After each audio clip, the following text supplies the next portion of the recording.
So I get asked a lot of times, I'm traveling, I'm going to this hotel, I'm going over here, and they only have cables, they only have dumbbells. Can you put together a workout for me? So the first thing that we want to establish is what's the desired training effect that we're going for? What's the principle behind what that drives what we're doing, right? And then keeping that principle in mind, when we get where we're going, we can look at the available means and methods and figure out, okay, with this particular means, so specific to this discussion, we're talking dumbbells, how can I stay true to the desired training effect, to that principle? We have a task we want to accomplish, and then we have specific tools we can utilize to accomplish that task. So what we want to think about is, instead of workouts, okay, we want to think about our overall training program or training blocks, okay? So that could be week to week, that could be a grouping of weeks, that could be even just like the next couple days, like maybe you're traveling somewhere and you need to figure out what workouts you're gonna do the next 3 days. Okay, well that then is gonna be the training block that we're talking about. We wanna stop thinking about exercises as this kind of end all, like the right way to train triceps is you do overhead single arm dumbbell extensions. No. Instead of thinking of exercises, think of movements. So now I'll give you an example of what I'm talking about. So principle here is the desired training effect, okay? Now the task is going to be back training, and we're at the hotel gym, we only have dumbbells. Our program is going to be our week of travel, okay? And in this case, we're going to do back training Monday and Friday, all right? So 2 separate days this week. Now, for movements, we want to do a hip hinge, a horizontal pull, and a vertical pull. So for the hip hinge, we only have dumbbells, so we'll do dumbbell RDLs, or stiff-legged deadlifts, okay?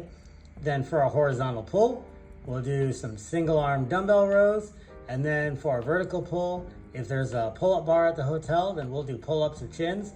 And then if there isn't a pull-up bar, then instead of a pull-down vertical pull, we'll do dumbbell shrugs and hit the traps. Or maybe we'll do seated shrugs. Or maybe we'll do upright rows. But we'll do a vertical pull with the dumbbells instead. So you see what I did there? So I go, okay, well, I'm traveling. I'm gonna be at this hotel gym and I only have dumbbells. I know that because I looked it up online, all right? I definitely want the same training effect that I would get at the gym, where I can do my deadlifts and I can do my lat pull downs and I can do my rows.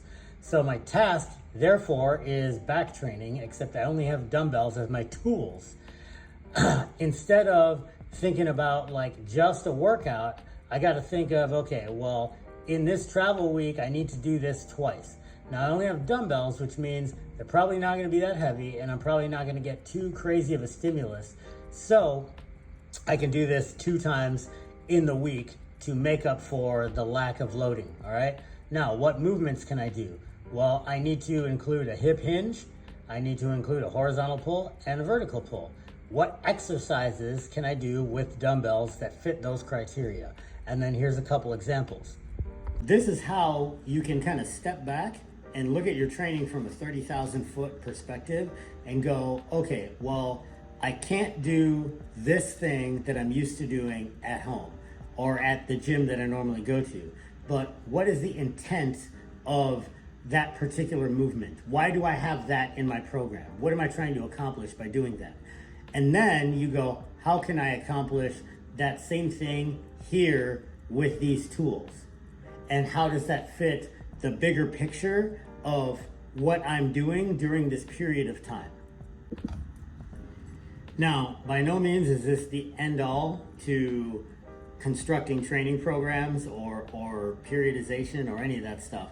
That's a whole rabbit hole that, you know, people get entire PhDs and spend their lives kind of playing around with, okay? This is not gonna make you Boris Shaiko, all right? But what this is this is like the arithmetic, the addition and multiplication to like Shaiko's calculus, right?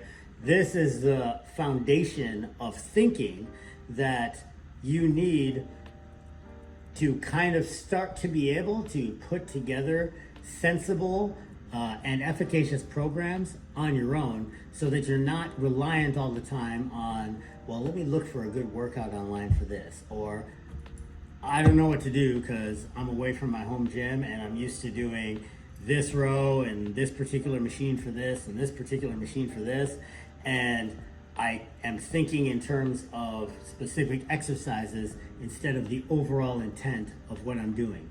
This gives you the ability to be faithful to the original intent of what you're used to doing, but being able to accomplish that with the tools that you have available in different environments. Stay in the fight.